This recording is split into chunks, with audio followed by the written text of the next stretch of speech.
Kenapa ya? Setiap Ramadan kita semangat berubah, rajin salat, rajin baca Al-Quran, sedekah meningkat, bangun malam terasa ringan.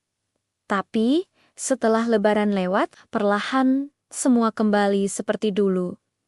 Apakah kita kurang niat atau sebenarnya ada penjelasan psikologisnya? Hari ini kita bahas kenapa resolusi Ramadan sering gagal dan bagaimana cara mempertahankannya. Banyak orang bilang katanya butuh 21 atau 30 hari untuk membentuk kebiasaan. Faktanya, penelitian psikologi menunjukkan membentuk kebiasaan baru bisa butuh 18 hingga 254 hari, tergantung tingkat kesulitannya.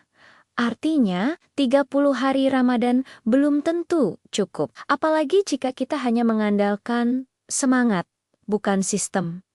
Semangat itu seperti api, ia menyala besar, tapi bisa padam cepat. Sistem adalah bahan bakarnya. Kalau selama Ramadan kita rajin karena suasana, tanpa membuat pola yang jelas, kebiasaan itu sulit bertahan. Selama Ramadan, lingkungan mendukung, masjid ramai, media sosial penuh dakwah.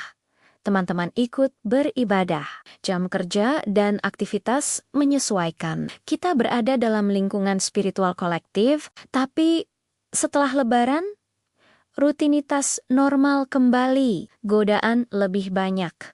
Suasana tidak lagi mendukung. Dalam ilmu habit formation, lingkungan adalah faktor paling kuat dalam mempertahankan kebiasaan. Jika lingkungan berubah, perilaku pun ikut berubah. Itulah sebabnya banyak resolusi gagal, bukan karena kita lemah, tapi karena sistem pendukungnya hilang. Selama Ramadan kita punya jadwal otomatis. Sahur gives sabu, gives aktivitas, gives berbuka, gives tarawih.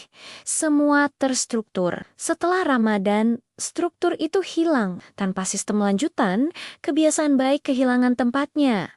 Kebiasaan bukan soal motivasi. Ia soal pengulangan dalam sistem yang konsisten. Bagaimana agar tidak gagal lagi?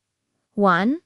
Kecilkan target. Jika selama Ramadan baca 1 juz, lanjutkan 1 halaman per hari. Yang penting konsisten. Kedua, pasangkan dengan rutinitas lama.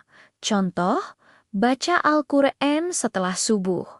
Atau dizikir setelah salat wajib. Gabungkan dengan kebiasaan yang sudah stabil.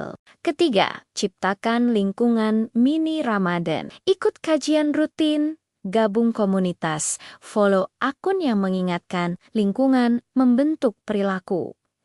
Ramadan bukan gagal, ia adalah pelatihan. Tugas kita setelahnya bukan mempertahankan intensitas, tapi mempertahankan konsistensi. Karena perubahan besar lahir dari kebiasaan kecil yang dilakukan terus-menerus. Kalau kamu pernah merasa resolusi Ramadan memudar, tulis di komentar.